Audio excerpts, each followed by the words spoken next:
Hello everybody, welcome back to another video. In today's video, I'm going to be talking about the difference between Kali and Durga. Why should you worship Kali and why should one worship Durga, and how to figure out which one is right for you at this current time.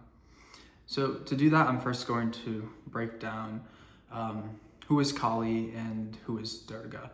Now, at the end of the day, both Kali and Durga are forms of Shakti, or the pure divine feminine form, Shiva being the divine masculine form counterpart.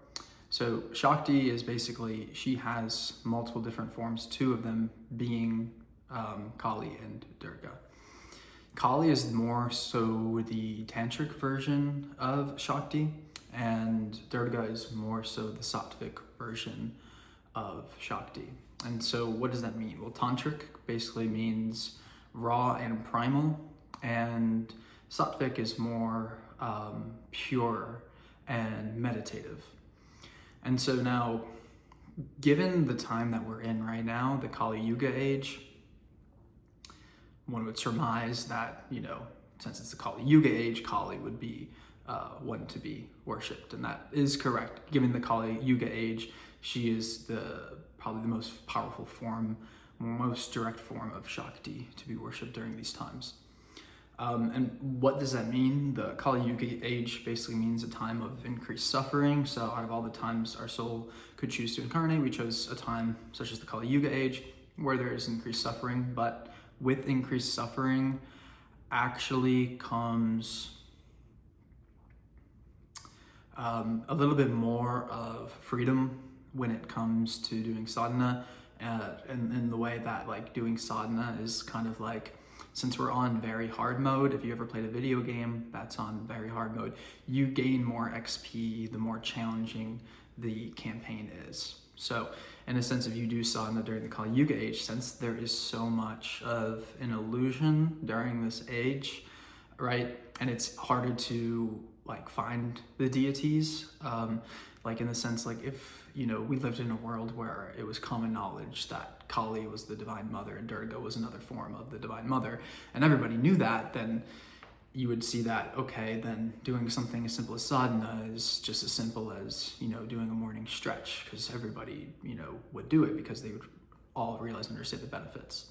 But because the increased Maya that is here, the increased illusion that we're experiencing here, it basically adds bonus experience to us when we do sadhana, because it's so hard for us to understand what sadhana is, especially if you're from the West and you didn't grow up in India or any southern eastern country. It's very hard to grasp on that topic. So it's kind of like, hey, this is, you kind of get a bonus for at least being able to recognize the deities and chanting their names properly, because even that is something that is so illusory and a challenge in this era to come across.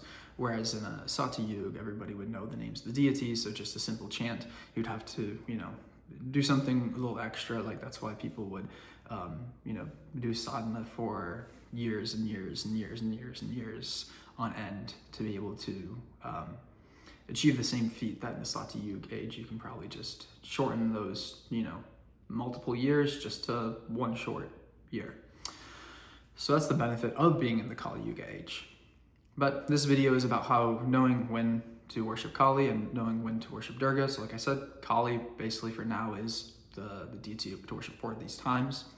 However, we are going to, after Kali Yuga, be entering Sati Yuga age, where things are more sattvic. So a figure like Durga could seem, to be more of a prominent figure in those ages.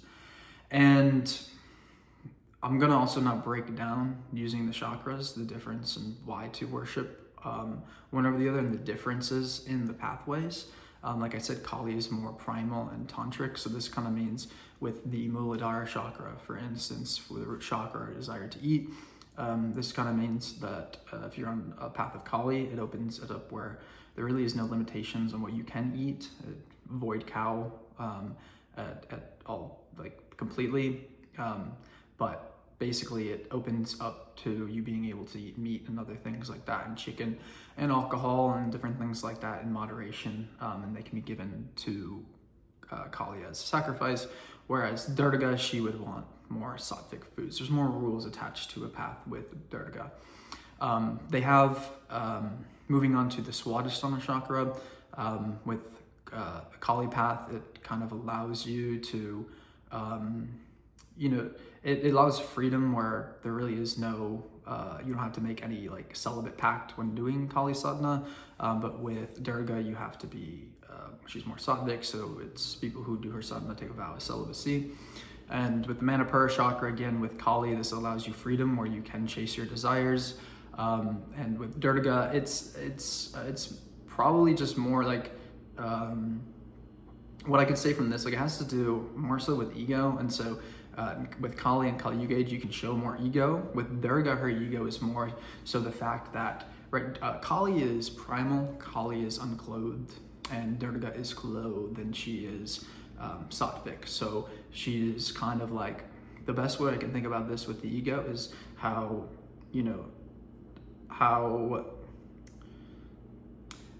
women all have their like good side and then their bad side to them, where maybe out in the public they have this very, they dress properly and all that, and they have a way, but then, kind of behind the scenes, with their, husband and whatnot, they kind of have a different side to them, is kind of the way to explain this difference when it comes to the ego of the Manipura chakra.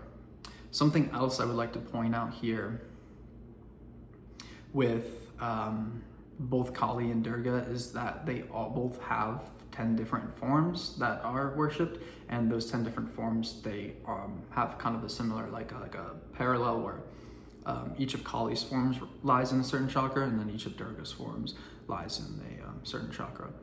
When it comes to, reason I mentioned this is because when it comes to the heart chakra with Kali sadhana, that gets broken down into the other 4 chambers of the heart, Kali being in one, and the other 3 being Bhuvaneshwari, Dhumavati, and Bagalamukhi. And with Durga, I don't know which 4 forms she has in the heart, but there would be then that parallel.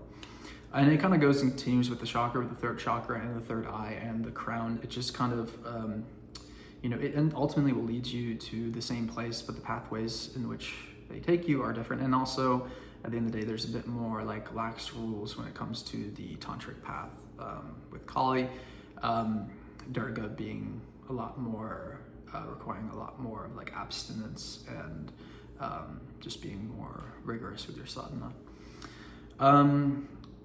So again, moving on to like, I was really, there's really not much I can share beyond like the throat and the 3rd eye and the crown chakra, because really it's just kind of like when it comes to the material ways that we worship, there is much more stricter rules with Durga, while with Kali it's a lot more free. What I will say though is, why would one want to worship Durga in the Kali Yuga age? Well, there's a chance that, we're in the Kali Yuga age, but we're heading towards the Satya Yuga age. So there could also be, at some point, once we're heading towards that Satya Yuga age, an increase in worship in Durga as well. All right, I covered basically the main points that I wanted to in this video, and I don't want to go too long and overboard with my topics. Just give me about, let's do this. I'm going to do a 60-second meditation with my eyes closed, and we can have everybody join along with that. And really during this time, I'm just going to be figuring out if there's anything more I want to add to this video. All right, everybody ready? In 3, 2, 1, we're just going to close our eyes, and we'll do box breathing. So box breathing is inhale for 4 count, hold for 4 count, exhale for 4 count, and then hold for 4 count. We'll do that for a minute. Ready? Go.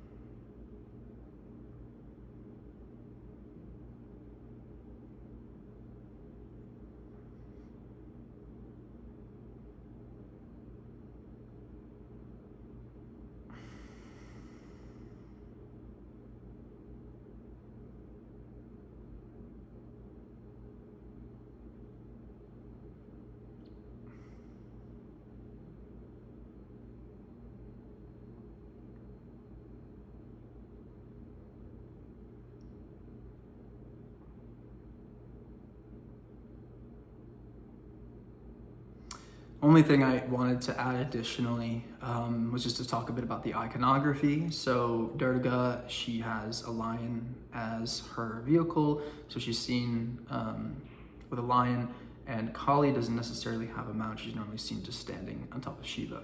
The story I did want to talk about is the story when Durga manifests Kali on the battlefield. That is, there is this battle against, I might be wrong about the surname, but if I say the wrong surname, I don't care. All disrespect to Asuras, but I think it was Raktabija, and I believe the whole thing was Durga is battling him and then manifests Kali via third eye on the battlefield to take care, because she is that fierce primal version. That's why she takes that form, is because when she needs to be summoned and things get dark, then she is there to protect her children. And that is all today for today's video. Without further ado, Jai Mahakal.